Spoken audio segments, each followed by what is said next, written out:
Hi, I'm Aron Tolentino. I'm a senior pastor of one of our churches in Metro Manila, Philippines, and I'm also part of the national ministry team that work with our national director, Pastor Eugene Guzon. Hi, I'm Joel Calmateo, and I am an associate pastor in GC Pasig. Hello, my name is Audie Santibanez. I'm currently a district director in one of our districts here in GCI Philippines, and I'm also a member of the national ministry team.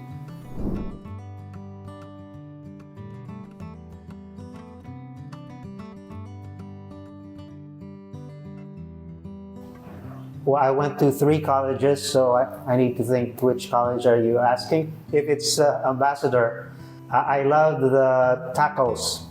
Wow. It's something that was new to me, coming from the Philippines. So whenever it was a taco day, that was a good day for me. One of the most popular places to eat in my college was across the school. There's a famous fried chicken that an old lady sells, and even people from outside the school would visit that store just to have that fried chicken they had. What I remember eating in college usually is what we call here tapsilog.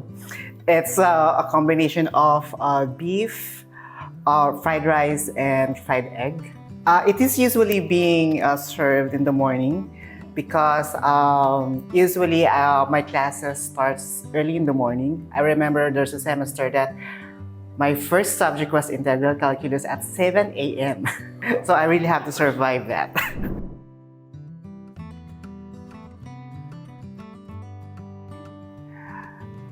When I was in my teen years, I wasn't really into bands, but my classmates were. So one day, I asked, "Who's Eli Buendia?" Apparently, he is a member of the famous Eraserheads. So that's when I got interested to Eraserheads and started looking for the songs that they made. So probably for me, that's it. Eraserheads. Right. Yeah. I guess it depends on your era. It depends on the time when you were introduced to music.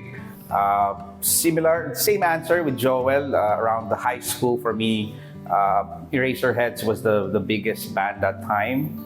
I think until now they're considered the Beatles of the Philippines. So musically, it's quite influential to me, especially that time when I was in my teenage years. What I can recall is VST. VST is a copycat of a combination of the Bee Gees and Beatles, and they played a lot of disco music. I think they're one of the greater Filipino bands.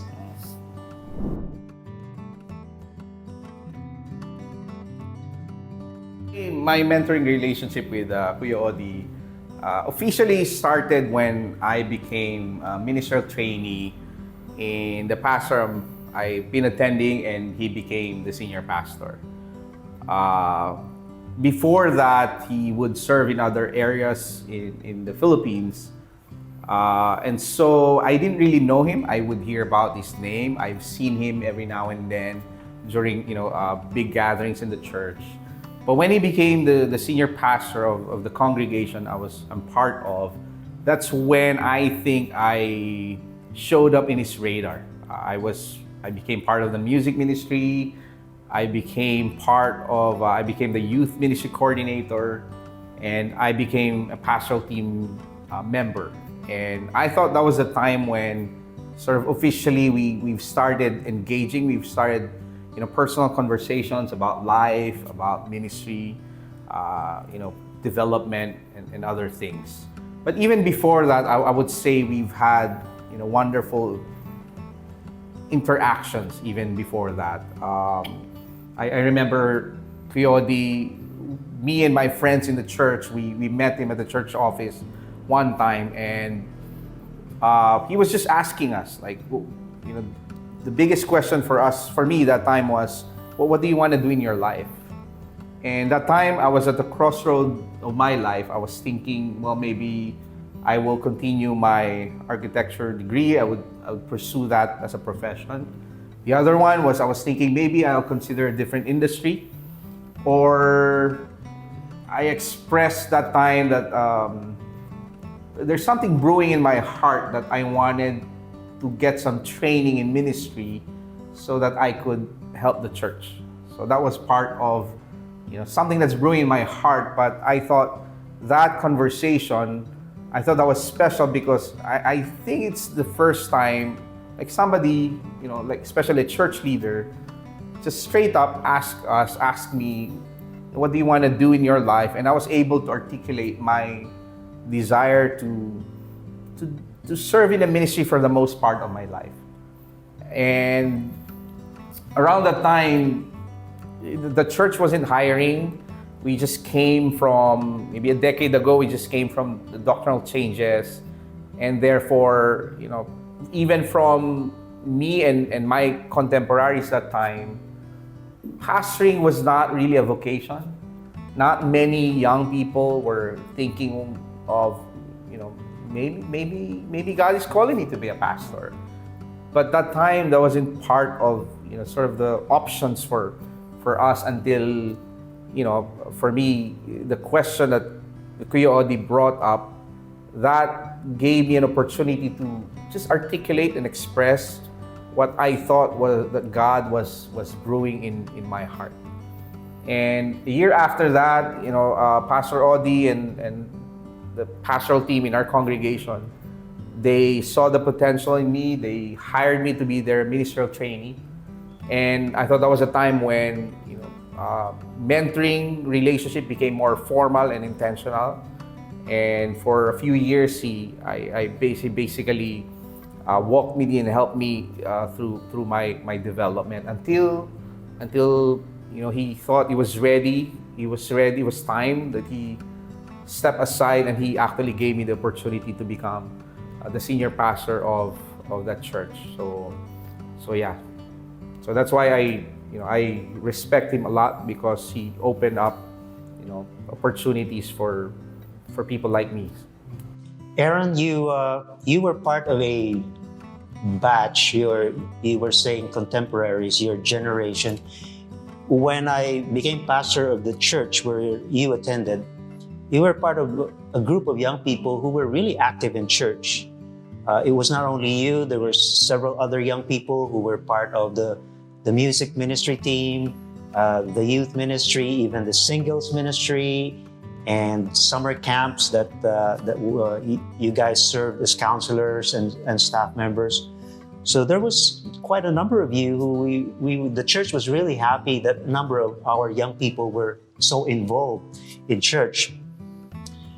You in particular, you seem to have that something in you wherein you were participating in all these ministries, the music, the youth, but then it seemed like something was, you wanted more. You wanted to be part of more than just where you were at that time. So when you mentioned that we had that conversation, I do recall that I was actually amazed that somebody like you, who had other options in life, good options, would say that you were considering being involved with church ministry full time. I think I was taken aback by your answer, and that stuck with me, and so I did have an eye on you. I was 23 when I came to Crossway. That's the name of the local church back then. It's GC Pasig now. When I first attended in Crossway, there's a youth ministry there. I was 23, but I joined the youth ministry, though I am very much older than the others. And then Kuya Aron was the youth ministry coordinator back then. And he was training youth leaders. And he probably chose me as one of the youth leaders, maybe because I'm older. I don't know. Was that your criteria? I don't know. Maybe. So I've been attending some of the sessions of trainings under him, and then a few months after, one day he asked me, Joel, would you like me to mentor you? So I answered him, maybe I can be mentored by someone, but not by you. And I was arrogant. I'm not proud of that. He took it maturely. He was cool. So I continued attending the sessions of trainings under him with the youth ministry leaders. And then I realized, hold up, I'm still training under Kuya Aron. He's in some way mentoring me. So I realized what I told him was very wrong, and that was very rude. So I wrote him a letter. I apologized for what I said, and then I asked him through that letter, Kuya Aron, would you formally mentor me? So that's when it started, and he said yes. So that's why until now he's still my mentor. When I heard the answer, of course, it was shocking, but I knew, I didn't have to take it seriously. I was okay with that. And I don't know what happened, Joel. I would typically react towards that. But for some reason, I didn't worry too much about it. But I saw Joel he was one of the older people in the youth ministry. And I thought he was very open. You were very open. You were, like what you said, you rejected the idea of mentoring with me, but then you attended the training. So even early on, I saw that you were open to, trainings and learning new things and learning, how we do things in the church, the things that we do there. So I think that's even the reason why you're still here, that you're taking, GCS classes now, struggling with, Dr. Gary's classes. But you never give up. So that's the good thing about Joel. So yeah, I guess that's one of those things where I was even surprised about myself. Why did I react? But I think much later on, you realize, wow, that was a good, spirit-led move where I didn't go against it, and I learned from the experience. I think Joel learned from the experience as well, and both of us now, have gained a lot from the years of friendship and mentoring.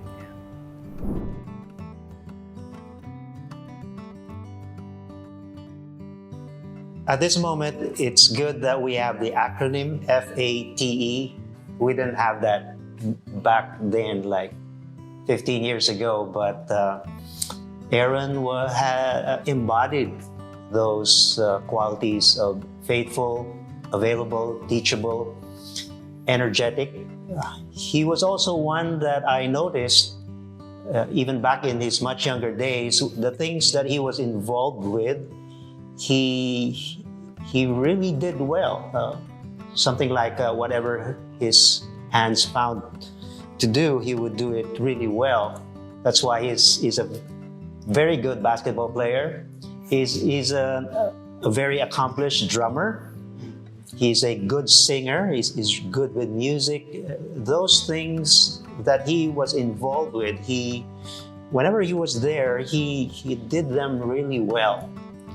And so when he expressed his desire that he wanted to be more involved with church, that also could be seen in how he handled himself and how he became involved in the different ministries. Another thing about Aron in his much younger days is that he was a cool, popular guy with his contemporaries and with the younger people.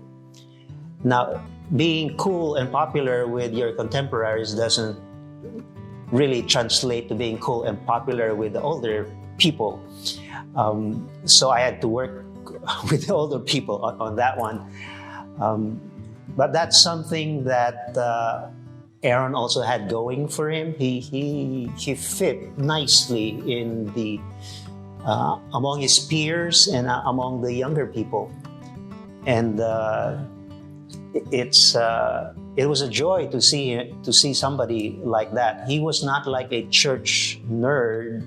He was he was fun to be around with. He enjoyed fun things. He liked coffee. He drinks beer, and those things. So his peers and the younger people were comfortable with him, and I thought that was a lot going for somebody who wanted to be involved in church. Also, I always admired his. He mentioned earlier his passion for God and for the church. It's something that makes a difference, because that in itself, I believe, helped him internally to be teachable, to be enthusiastic, to be faithful, and to be available, to make his time available for the church. So those things stood out for me, and he was a blessing. Yeah. The church many years ago was already informing and encouraging pastors to open up lanes for the younger generation, and it was easy for Aron because he wanted to be there. So, and we wanted him. So it was just a nice fit. It's a gift from God. Kuya Audie is a, by five voices, is a nurturer, and you really feel that he is very nurturing. He's always gentle and sensitive to you. He doesn't impose things on you. He likes to ask you questions. What do you think? Where you want to go? So that's very, for a mentee like me, it's always easier to approach him, and that's what I like about Kuya Audie, because I'm not like that. But he's always been like that. I call him the beloved pastor, because people are just naturally gravitated towards him because he's very kind, he's very gentle, he's very nurturing. He would do things for you. He would do even the little things for other people. So yeah, that's one of those things that I admired. I tried to learn from him. I still try to learn from Kuya Audie, and I think that's the reason why people like him a lot. And he goes to every church, and people just naturally feel comfortable talking to him.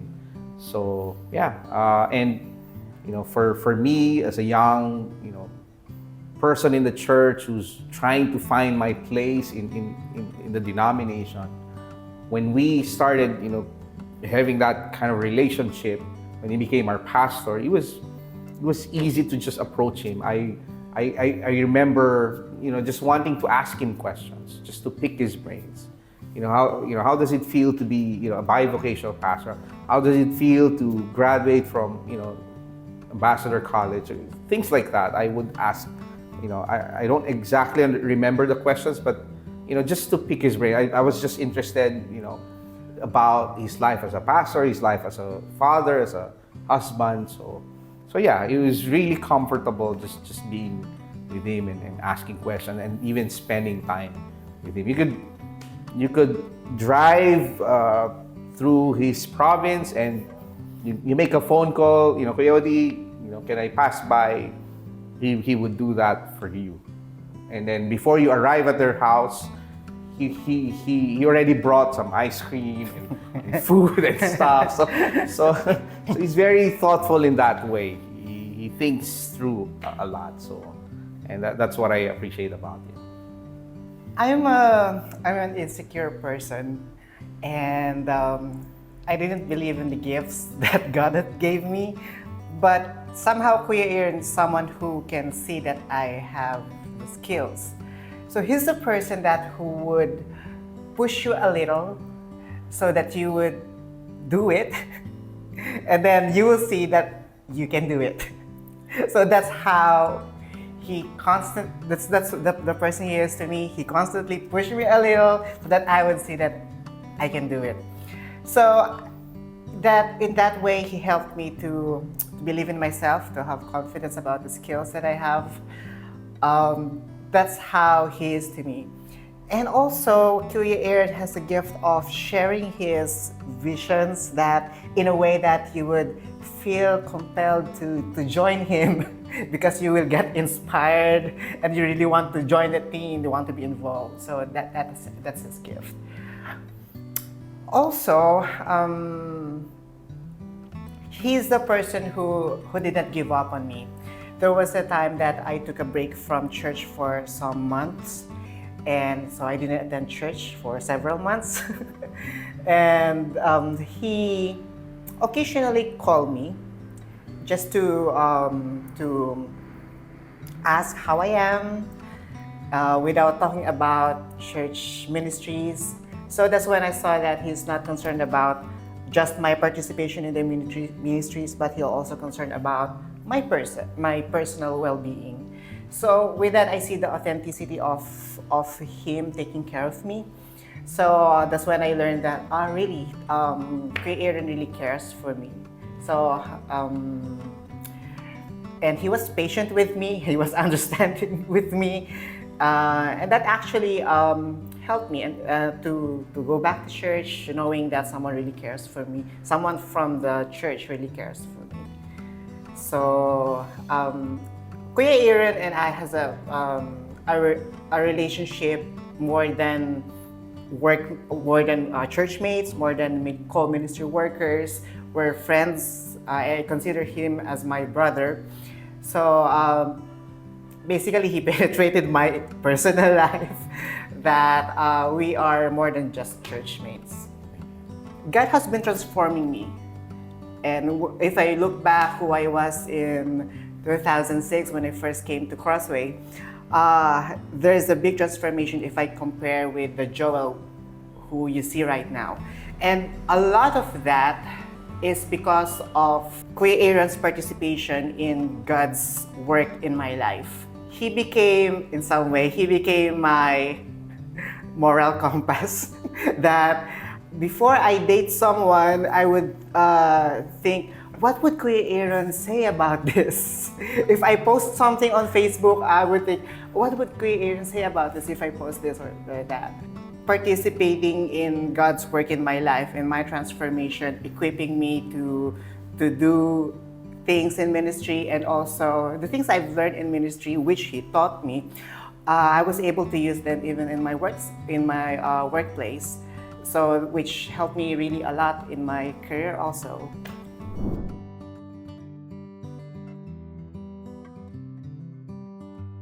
For me, I would summarize it by saying that God is at work. God is at work in my life through the mentoring relationship I had with Kuya Audie.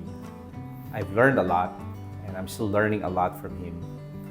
I see, how whenever I interact with Kuya Audie, I hear his stories. I also see how God is at work in his life. Know him well enough to know, things that he struggled with and things that he's struggling with. So he's that open, and I see how, God has been working in his life. In the same way, I look at Joel, how he started off in the church, attending youth ministry at 23 years old, which was quite a little odd already, and not wanting, that kind of mentoring relationship, but eventually becoming the next senior pastor. In fact, in December, we're going to have our ceremony where we will officially install Joel as a senior pastor of the church that we are attending. And so I've seen how God has been working in his life. and seeing this my mentoring relationships with Audie and Joel, and I also see how God is at work in the church, where God has been faithful and will continue to be faithful in raising up new leaders because it's His church and He cares about His church.